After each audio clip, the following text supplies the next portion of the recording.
Hi, നമസ്കാരം. ഞാനിപ്പോഴേ തൊടുപുഴയാണ് കേട്ടോ. അപ്പൊ ഇവിടെ വരാനായിട്ടൊരു കാരണമുണ്ട്.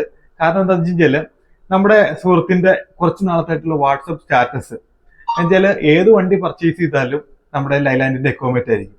അപ്പോൾ കുറെ സ്റ്റാറ്റസുകൾ നമ്മൾ ഇങ്ങനെ കണ്ടു. അപ്പൊ എല്ലാത്തിലും ലൈലാൻഡിന്റെ എക്കോമെറ്റ്. അപ്പൊ നമ്മൾ പലതവണയായിട്ട് പുള്ളിയോട് ചോദിച്ചു, അളിയ എന്താണ് ഈ വണ്ടി തന്നെ എടുക്കാൻ കാരണമെന്ന്. അപ്പൊ അതിന്റെ റീസൺ പുള്ളി പറഞ്ഞു തന്നിട്ടോ. അപ്പൊ അതിന്റെ റീസൺ നമുക്ക് ഡയറക്റ്റ് ആയിട്ട് പുള്ളിയോട് ഒന്ന് ചോദിക്കാന്ന് ഓർത്തിട്ട് ഞാൻ ഇങ്ങോട്ട് വന്നതാണ്. സാധാരണ നമ്മളൊരു കുറെ ആൾക്കാര് നമ്മളൊരു നല്ലൊരു പ്രോഡക്റ്റ് കിട്ടി കഴിഞ്ഞ് കഴിഞ്ഞാല് അത് നമ്മുടെ ഫ്രണ്ട് സർക്കിളിൽ മാത്രമാണല്ലോ ഷെയർ ചെയ്യുന്നത്. അത് നമ്മുടെ ഫാമിലിയിലേക്കും കൂടെ ഒന്ന് എത്തിക്കണമല്ലോ. അപ്പൊ പുള്ളിയോട് വെച്ച് നമ്മുടെ ഫാമിലിയിലേക്ക് ഒന്ന് എത്തിക്കാൻ പറ്റുമോ എന്ന് വെച്ചു. പുള്ളി തീർച്ചയായിട്ടും പോരെന്ന് പറഞ്ഞു. അപ്പൊ നമ്മൾ നേരെ ഇവിടെ വന്നു. പിന്നെ ഇന്നത്തെ ഒരു പ്രത്യേകത ഉണ്ട്. അവര് അടുത്ത വണ്ടി കൂടെ ഒമ്പതാമത്തെ വണ്ടിയും കൂടെ പർച്ചേസ് ചെയ്തു. അപ്പൊ അതിന്റെ ബോഡിയൊക്കെ കെട്ടി വന്നു കഴിഞ്ഞപ്പോഴേക്കും അതിന്റെ ചെറിയൊരു താക്കോൽ ദാനമൊക്കെ ഉണ്ടായിരുന്നു കേട്ടോ. അപ്പൊ എന്തായാലും നമ്മൾ ഇന്ന് ഭയങ്കര ഹാപ്പി ആയിട്ടാണ് ഇവിടെ വന്നിരിക്കുന്നത്. അപ്പൊ നമുക്ക് കൂടുതലായിട്ട് അതിന്റെ കാര്യങ്ങൾ എന്തൊക്കെയാണ് ഓരോ കാരണങ്ങൾ എന്താണെന്ന് വെച്ചാൽ ചോദിക്കാം കേട്ടോ. അപ്പോ നമ്മുടെ വീഡിയോയിലേക്ക് സ്വാഗതം. ഒന്ന് പേര് പറഞ്ഞോളൂ. തൻസീം. തൻസീർ മുഹമ്മദ്. ഏകദേശം രണ്ടുപേരെ പേരൊക്കെ ഒരുപോലെയാണോ? ഓക്കെ. അപ്പൊ നമുക്ക് ഇനി ഡീറ്റെയിൽ ആയിട്ട് കാര്യങ്ങളൊക്കെ ചോദിക്കാം. അപ്പൊ നമ്മുടെ മെയിൻ ബിസിനസ് എന്തൊക്കെയാണ്? നമ്മുടെ Thodupuzha Shalimar granites and marbles എന്ന പേരിൽ ഗ്രാനൈറ്റിന്റെ ഷോപ്പാണ് നടത്തുന്നത്. ഞങ്ങൾക്ക് ട്രാൻസ്പോർട്ടിങ്ങിന്റെ പരിപാടിയുണ്ട് ഷാലിമാർ റോഡ്വേസ് എന്ന പേരില്. പിന്നെ ബാംഗ്ലൂർ ബൊമ്മസാന്ദ്രയില് മൂനേഷൻ എന്ന പേരില് പാക്കേഴ്സ് ആൻഡ് മൊബൈൽസ് ഒരു ബിസിനസ് ഉണ്ട്. അപ്പൊ നമ്മുടെ ഫ്ലീറ്റില് എത്ര വണ്ടികളുണ്ട്? ടോട്ടൽ 14 വണ്ടികളാണുള്ളത്. 14 വണ്ടിയുണ്ട്. അതില് 9 എക്കോമെറ്റ് സ്റ്റാർ ആണ്. ഇപ്പൊ കുറച്ച് നാളായിട്ട് കണ്ടിന്യൂസ് പിന്നെ അതർ ബ്രാൻഡുകളൊന്നും എടുക്കണില്ല, സെയിം എക്കോമെറ്റ് തന്നെയാണ് എടുക്കുന്നത്. അപ്പൊ അതിന്റെ റീസൺ എന്താണെന്നും കൂടെ പറയാമോ?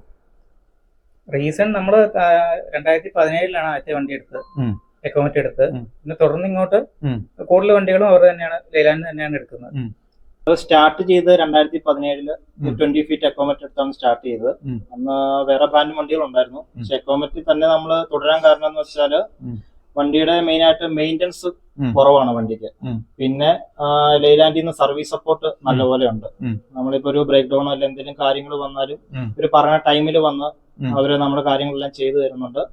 നമ്മൾ മെയിൻ ആയിട്ടും വണ്ടി ഓടുന്നത് കർണാടക, തമിഴ്നാട്, കേരള ഈ 3 സ്ഥലത്ത്. അതിപ്പോ കയറുന്ന ലോഡുകൾ വ്യത്യസ്തമായിരിക്കും. പലതരത്തിലുള്ള ലോഡുകളാണ് കയറുന്നത്. അത് ഏത് ടൈപ്പ് ലോഡ് കയറ്റിയാലും നമുക്ക് ആ കമ്പനി പറഞ്ഞ മൈലേജ് മെയിൻറ്റെയിൻ ചെയ്ത് പോകുന്നുണ്ട്.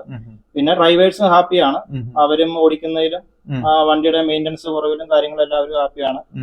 അതൊക്കെ കൊണ്ട് തന്നെയാണ് ഇത് തന്നെ എക്കോമെറ്റ് തന്നെ നമ്മൾ മുന്നോട്ട് ഇപ്പോഴും പർച്ചേസ് ചെയ്തുകൊണ്ടിരിക്കുന്നത്. അതുപോലെ തന്നെ നമ്മള് ഈ വണ്ടികളിൽ ഉപയോഗിക്കുന്നത് എന്തൊക്കെ ആപ്ലിക്കേഷൻസിനാണ് ഈ വണ്ടികൾ ഉപയോഗിക്കുന്നത് അതൊന്ന് പറയാമോ? ഇവിടുന്ന് മെയിനായിട്ടും വാഴപ്പുറത്ത് നിന്ന് പൈനാപ്പിൾ ആണ് കയറി പോകുന്നത്. അത് ബാംഗ്ലൂരേക്ക് പോകുന്നുണ്ട്, തമിഴ്നാട് പോകുന്നുണ്ട്, മംഗലാപുരം സൈഡിലേക്ക് പോകുന്നുണ്ട്, പിന്നെ കണ്ണൂര്, കോഴിക്കോട് ആ ഭാഗത്തേക്ക് പോകുന്നുണ്ട്. അങ്ങോട്ട് പൈനാപ്പിൾ ഇങ്ങോട്ട് വരുമ്പോ തിരിച്ചു കൂടുതലും നമ്മുടെ മൂനേഷൻ എന്ന് പറയുന്ന ബിസിനസ്സുമായിട്ട് ബന്ധപ്പെട്ട പാക്ക് ചെയ്ത് വെച്ചിരിക്കുന്ന ഗുഡ്സുകളൊക്കെ തന്നെയാണ് ഇങ്ങോട്ട് വരുന്നത്. പിന്നെ അവിടുന്ന് ഈ ബ്രോക്കർ ഓഫീസിൽ നിന്നുള്ള മറ്റ് ഗുഡ്സുകൾ ഇങ്ങോട്ട് ഡെലിവറി ഉണ്ട് കേരളത്തിലേക്കുള്ള. നമ്മള് എത്ര വർഷമായിട്ട് ഈ ഫീൽഡിലുണ്ട്? ഫീൽഡില് ഇപ്പൊ നമ്മള് ഫാദർ 1985 ആദ്യത്തെ വണ്ടി എടുക്കുന്നത്. പിന്നീട് കുറച്ച് ശേഷം ഫാദറിന് ഗവൺമെന്റ് സർവീസിൽ ജോലി കിട്ടി, ഹെൽത്തിൽ ഡ്രൈവർ ആയിരുന്നു. അത് കഴിഞ്ഞ് പിന്നീട് 2017 തുടങ്ങുന്നത്. ഇപ്പൊ എന്തായാലും നമ്മുടെ എക്കോമെറ്റില് ഭയങ്കര സാറ്റിസ്ഫൈഡ് ആണ്. ലോഡ് അതുപോലെ എക്സ്പ്രസ് ഓട്ടോ ഒക്കെ ഇപ്പൊ ബാംഗ്ലൂരിൽ നിന്ന് നമ്മള് എക്സ്പ്രസ് ഫ്രൂട്ട്സ് കയറ്റാറുണ്ട്. ഡ്രൈവർമാര് കയറ്റിയിട്ടും കറക്റ്റ് ടൈമിൽ നമുക്ക് ഡെലിവറി കൊടുക്കാൻ പറ്റുന്നുണ്ട്. കേരളത്തിലെ കൊല്ലം, തിരുവനന്തപുരം ഒക്കെ നമ്മൾ കയറ്റിയിട്ടും കറക്റ്റ് ടൈമിൽ നമുക്ക് എത്തിച്ചു കൊടുക്കാൻ സാധിക്കുന്നുണ്ട്. പിന്നെ മൈലേജ് കോൺസ്റ്റന്റ് ആയിട്ട് മൈലേജ് നമുക്ക് കിട്ടുന്നുണ്ട്. അതിലെല്ലാം ഹാപ്പിയാണ്. ടയർ മൈലേജ് കാര്യങ്ങള് വേറെ അങ്ങനെയുള്ള വണ്ടി സംബന്ധമായ എല്ലാം മെയിൻ്റനൻസ് കുറവ്. അത് തന്നെയാണ് നമ്മൾ ഇതിനകത്തേക്ക് വീണ്ടും വരാനുള്ളത്. അശോക് ലൈലാൻഡിന്റെ GPS സിസ്റ്റം, ട്രാക്കിംഗ് സിസ്റ്റങ്ങൾ, നമ്മൾ കിടക്കുന്ന ഫ്യൂൽ എത്രയാണ്, ഏത് ഗിയറിൽ പോകണം, ഏത് സ്പീഡിൽ പോകണം, അങ്ങനെയുള്ള കാര്യങ്ങളെല്ലാം നമുക്ക് മൊബൈലിൽ അറിയാം. അത് വലിയൊരു ഉപകാരമാണ്. പിന്നെ ഇവരുടെ സപ്പോർട്ട് ആണെങ്കിലും നല്ല സപ്പോർട്ട്. അശോക് ലൈലാൻഡിന് നല്ല സപ്പോർട്ടായിരുന്നു. അവര് സർവീസിൽ ഇവിടെ തൊടുപുഴ തന്നെയാണല്ലോ, കുമാരമംഗലത്തുണ്ട്, പിന്നെ കോട്ടയം, എറണാകുളം, ആലങ്ങാട്, അവിടെ എല്ലാം ഉള്ളതുകൊണ്ട് വണ്ടി കയറ്റി അവിടെ പറഞ്ഞ ടൈമിനുള്ളിൽ അവർ സർവീസ് ചെയ്ത് റിട്ടേൺ നമുക്ക് തരുന്നുണ്ട്. അതുകൊണ്ട് വണ്ടി ഇപ്പൊ നമുക്ക് വേറെ ബ്രാൻഡുകൾ ഉപയോഗിച്ചപ്പോഴും അതില് ഈ ആഡ്ലു BS6 വന്നേ പിന്നെ നമുക്ക് ഈ ആഡ്ലുവിന്റെ ഭയങ്കര പ്രോബ്ലം വരുന്നത്. വണ്ടി വഴിക്കാവുക, ഇത് ഈ ആഡ്ലു കട്ടയായിട്ട് ഇത് കത്തിപ്പോവാതിരിക്കുക. ഇത് നമ്മളിപ്പോ BS6 എക്കോമെറ്റ് നമുക്കൊരു 7 ഉപയോഗിച്ചാലും അങ്ങനെ ഒരു കംപ്ലൈന്റ് ഇതേവരെ വന്നിട്ടില്ല. എല്ലാം സെയിം മോഡൽ വണ്ടികൾ തന്നെയാണോ? എല്ലാം സെയിം ഉള്ളത് തന്നെയാണ്.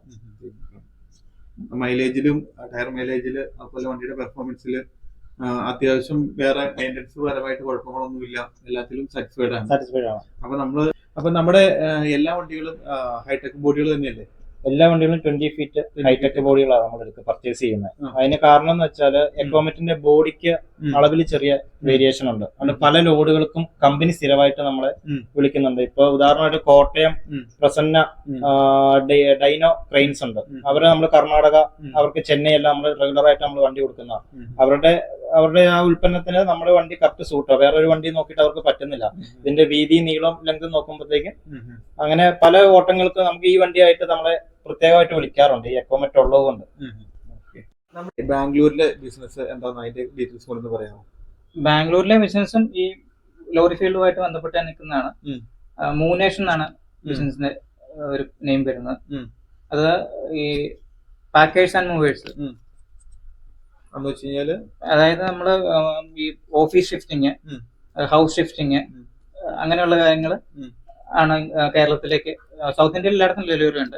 എവിടേക്കാണോ വർക്ക് ഷിഫ്റ്റ് ചെയ്യേണ്ടത് ആ ഏരിയയിലേക്ക് നമ്മൾ ഉത്തരവാദിത്തോടുകൂടി അവരുടെ റിക്വയർമെന്റ് എന്താണോ അതനുസരിച്ചുള്ള സാധനങ്ങൾ അവർ പറയുന്ന ഡേറ്റിൽ ഇന്ന ടൈം സ്പാനിനുള്ളിൽ നമ്മൾ എത്തിക്കും. അതിനായിട്ട് ഈ കമ്മിറ്റികളാണ് കൂടുതലും യൂസ് ചെയ്യുന്നത്. അപ്പൊ ലോങ് പോയാലും വണ്ടി ഓക്കെയാണ്. ഡ്രൈവേഴ്സ് ഹാപ്പിയാണ്. ഇപ്പൊ ഹൈദരാബാദ്, കർണാടക ഫുള്ള്, തമിഴ്നാട് ഫുള്ള് എല്ലാം നമ്മൾ ഓപ്പറേറ്റ് ചെയ്യുന്നുണ്ട്. കുഴപ്പമില്ല, വണ്ടി എല്ലാ രീതിയിലും ഡ്രൈവേഴ്സ് എല്ലാം ഹാപ്പിയാണ്. നമുക്ക് ഇനി ഡ്രൈവേഴ്സിനോട് കൂടെ ചോദിക്കണ്ടേ, നമ്മുടെ കൂട്ടത്തിൽ 2 ഡ്രൈവർ ഏട്ടന്മാരും കൂടി ഉണ്ട്. അപ്പൊ അവർക്ക് ഈ വണ്ടി ഉപയോഗിച്ചിട്ട് എങ്ങനെയുണ്ടെന്ന് നമുക്ക് ഇനി അവരോട് ചോദിക്കാം കേട്ടോ. അപ്പൊ ഇതാണ് നമ്മുടെ ഡ്രൈവർ ഏട്ടന്മാര്. പേര് പറഞ്ഞു? അർജുൻ, ദീപു.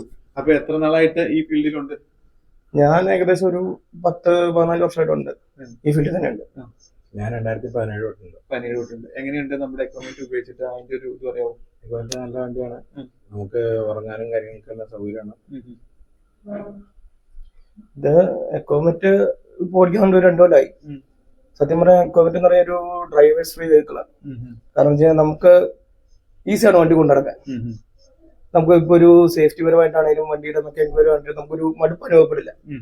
അപ്രോക്സ് ഒരു 1300 കിലോമീറ്റർ ഒക്കെ ആണെങ്കിൽ നമുക്ക് ഓടിക്കാനൊക്കെ ആണെങ്കിലും നമുക്ക് വണ്ടി ഓക്കെയാണ്. നമുക്ക് വേറെ പ്രശ്നങ്ങളോ കാര്യങ്ങളോ മെയിൻ്റെനൻസ് പരമായിട്ടാണെങ്കിലും റെഡിയാണ് വണ്ടി. നമ്മൾ ഒരു ട്രിപ്പിൽ തന്നെ ഏകദേശം വൺ സൈഡ് എത്ര കിലോമീറ്റർ വരും? വൺ സൈഡ് അത് നമ്മുടെ ലോഡിനനുസരിച്ച്, നമ്മുടെ ട്രിപ്പിനനുസരിച്ച്. എന്നാലും 600 കിലോമീറ്റർ. അതുപോലെ ടൈമിങ്ങിന് ഓടി എത്താനാണെങ്കിലും വണ്ടി പക്കയാണ്. വണ്ടിയിൽ എന്തായാലും ഭയങ്കര സാറ്റിസ്ഫൈഡ് ആണ്. തീർച്ചയായിട്ടും. അപ്പൊ എത്ര നാളായിട്ട് ഇവരുടെ കൂട്ടത്തിലുണ്ട്? ഞാൻ 2017 ആദ്യത്തെ വണ്ടി തൊട്ട് വേറെ വണ്ടി പോയിട്ടില്ല. അതെ. അപ്പൊ വണ്ടി ട്രാഫിക്കിൽ ഉപയോഗിക്കാനും തിരിക്കാനും ഇതിനൊക്കെ എങ്ങനെയുണ്ടെന്ന്? നല്ല ഒടിവുള്ള വണ്ടിയാണ്. പിന്നെ വണ്ടി ഇച്ചിരി നല്ല റിജിഡായിട്ടുള്ളൊരു വണ്ടിയാണ്. അത് ഏതൊരു കട്ടിങ് ആണെങ്കിലും നല്ല ഒടിവ് കൊണ്ട് മാത്രമല്ല, നമ്മുടെ ക്യാബിൻ സ്പേസ് ആണെങ്കിലും അത്യാവശ്യം ഒരു സ്പീഷ്യസ് ആയിട്ടുള്ള സ്പേസിങ് തന്നെയാണ്. തികച്ചും ഒരു കംഫർട്ട് ഉള്ള വണ്ടി. ലോഡൊക്കെ കയറ്റിയിട്ടാണെങ്കിലും നമുക്ക് ഒരേ മൈലേജ് മെയിൻറ്റെയിൻ ചെയ്ത ഒരു ടൈമിംഗ് ലോഡ് ആണെങ്കിൽ പോലും, അതിപ്പോ ഒരു വെയിറ്റ്, നമ്മുടെ പാസിംഗ് വെയിറ്റ് ആണെങ്കിൽ പോലും നമുക്ക് ആ ഒരു കറക്റ്റ് മൈലേജ് നമുക്ക് വണ്ടി കൊടുക്കാൻ പറ്റുന്നുണ്ട്. മുതലാളി വർക്കാണെങ്കിൽ പറഞ്ഞ ടൈമിങ്ങിലാണെങ്കിൽ നമുക്ക് വണ്ടി എത്തിക്കാനും പറ്റുന്നുണ്ട്. അപ്പൊ നിങ്ങൾ ഹാപ്പിയാണ്, ഹാപ്പിയാണ്. അതാണല്ലോ ഇതിനകത്ത് വേണ്ടത്. പിന്നെ വണ്ടിയുടെ മൈലേജ് നോക്കാറുണ്ട്? എന്തോരം മൈലേജ് ഒക്കെ വണ്ടി? നമുക്കൊരു ആവറേജ് ഒരു 6.8, ചില സന്ദർഭങ്ങളിൽ 7 വരെ കിട്ടിയിട്ടുണ്ട് നമുക്ക് മൈലേജ്. അതുപോലെ B6 വണ്ടികളിൽ ആഡ്ബ്ലൂവിന്റെ അളവ് എങ്ങനെയുണ്ടെന്ന് പറയാമോ? ആഡ്ബ്ലൂവിന്റെ കുഴപ്പമില്ലാണ്ട് നമുക്ക് മൈലേജ് കിട്ടുന്നുണ്ട്. നമ്മള് പൈനാപ്പിൾ കയറ്റി ബാംഗ്ലൂർ പോയി കഴിഞ്ഞാൽ സുല്ലേന്റെ പൈനാപ്പിൾ വരണേ, അത് കയറ്റി ബാംഗ്ലൂർ പോയി കഴിഞ്ഞാൽ നമുക്ക് അവിടുന്ന് അനുവേടിന്റെ ഫ്രൂട്ട്സ് കയറ്റി ഇവിടെ വന്നാലാണ് പിന്നെ രണ്ടാമത് റീഫിൽ ചെയ്യേണ്ടി വന്നോളൂ. അതായത് 1200 കിലോമീറ്റർ അടുത്ത് എന്തായാലും നമുക്ക് ആഡ്ബ്ലൂ ഒറ്റ ടാങ്ക് കിട്ടുന്നുണ്ട്. ഒരു 100 കിലോമീറ്റർ ഫ്യൂല് കത്തുമ്പോഴേക്ക് ഏകദേശം എത്ര ആഡ്ബ്ലൂവിന്റെ ചെലവ് വരും അറിയാൻ പറ്റും? 100 ലിറ്ററിന് ഇപ്പൊ നമുക്കൊരു ശരാശരി 4-4.5% അത്രയാണ് നമുക്ക് ആഡ്ബ്ലൂന്റെ യൂസേജ് വരുന്നുള്ളൂ. അതുകൊണ്ട് അതിലും ഹാപ്പിയാണ്. അതുകൊള്ള.